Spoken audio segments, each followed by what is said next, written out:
নড়িয়া বা রানীগঞ্জ নয়, এবারে কয়লা খনি তৈরি হচ্ছে কলকাতায়।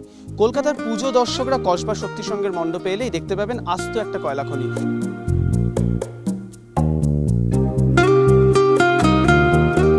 এখানে কয়লার খনিতে যা যা থাকে মোটামুটি যেরকম ধরনের ইনস্ট্রুমেন্ট, ওরকম মডার্ন ইনস্ট্রুমেন্ট কিছু দেওয়া যাবে না, কারণ জায়গাটা খুবই কম। যেটা হচ্ছে আমাদের ইন্ডিয়ান যে সমস্ত ইনস্ট্রুমেন্টগুলো ব্যবহার করা হতো মানে কিছুদিন আগে পর্যন্ত, সেগুলো আমরা দেখাতে পারি।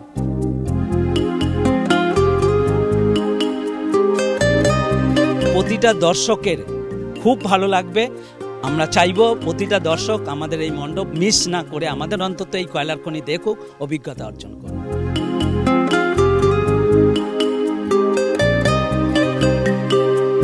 পুঙ্খানুপুঙ্খভাবে অবিকল একটি কয়লা খনি গড়ে তোলার চেষ্টা করছেন এখানকার শিল্পীরা। আর সেই কয়লা খনির মধ্যেই পূজিত হবেন দেবী।